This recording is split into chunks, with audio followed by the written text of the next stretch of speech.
She has visited national parks, historic landmarks, even slept in slave cabins in her mission to raise awareness and preserve pride in African American culture. Her latest mission to get a grave marker for legendary journalist Ethel Payne has taken an unexpected turn. Tammy Gibson joins us this morning to talk about it. Thanks so much for being here. Thank you for having me here. Let's go really to the beginning and how you got involved in this journey.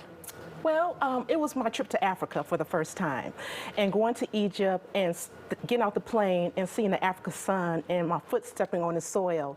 And the tour guide says, "Welcome home, my brothers and sisters." And that was it for me. And when I got back home, that's what I wanted to do, was travel around the world to locate African American historical sites, because I view the world as a classroom. All right, so let's talk about the Ethel Payne journey. Yeah. She is a historic, iconic African American journalist here in Chicago. Yes. She has covered the gambit of stories, but you recently discovered that her gravesite had no headstone. So you started on this journey to try and get her a headstone. Yes, so I am a member of the Chicago Defender, and every time I see her, the Defender, Ethel Payne's name come up all the time. Yeah. So I want to know research about that. And so when I went to the cemetery, asked about the headstone, they told me, you know, it was unmarked. They told me I could raise money to get a headstone. And so while I was doing that, Block Clip Chicago did an article on me about my mission, and it got back to the family members, and they were concerned, as they should be. And so hopefully I get the opportunity to talk to them today, to tell them about my intentions, but most important is to respect their wishes on what to do to move forward, because all I want to do is to honor the legacy of an amazing woman. Yeah, so everybody who knows that you started raising money because you wanted to get a headstone put there for her. Yes. And when the article came out, living family members who live in Tennessee reached out to you, and what did they tell you? Well, they just said that they want to clear the record on some things and want to talk to me more in detail. So I'm looking forward to talking to them, to talk to them about me and who I am as a travel historian, and just like to highlight unsung heroes and sheroes in the country. Yeah, so it's a situation where the cemetery told you one thing and the family is now telling you something totally different. Yes, and with my travels, I go to hundreds of cemeteries, and so a lot of these cemeteries have different owners over time, and so maybe they weren't aware of what was going on, but that's something I definitely want to clear up. Okay, so hopefully you'll get that clear up. In the meantime, the money sits there. Yes. And if you have to return it to people, absolutely. More easily done. Yes. Let's talk about some of your other travels. Where have your other travels taken you, and what have you been able to uncover as you've gone across the country and the world? Yes. So one of the things I'd like to do reenactments on plantations, and just to tell the real story about the enslaved community that were kept there.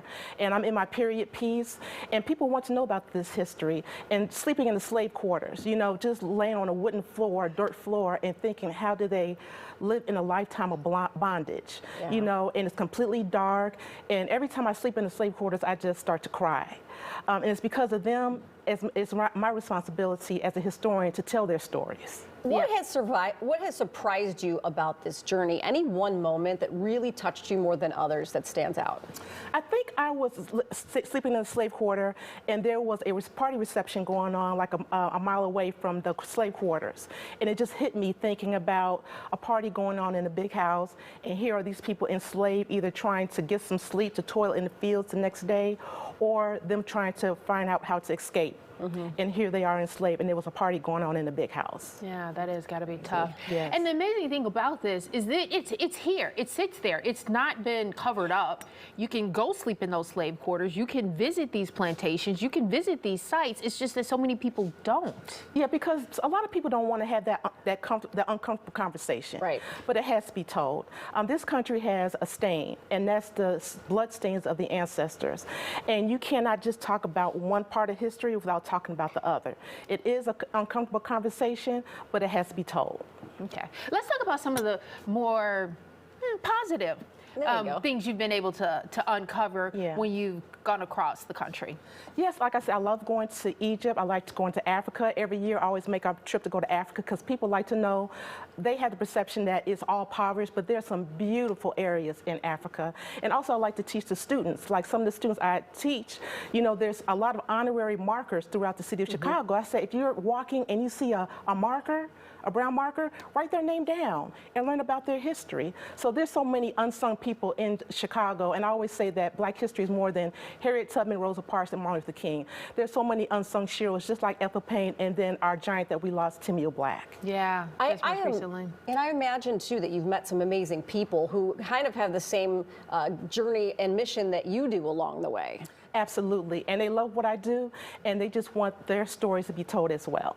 So how can people read about some of your journeys and some of your stories that you've told? Because you are a journalist at heart. Yes. Yeah, so they can follow me on my social media. Every day I do a Black History Fact because we make history every single day, and my journeys, and just to get people, Black and white, to go out and explore these magnificent places. Are you going to someday write a book on all this? Actually, I did write a book, okay. But I like to just get in my car and just travel around the world and just document my journeys. That's amazing. That is amazing. And what would you say in Chicago has probably been the most remarkable fact or factoid that you've uncovered?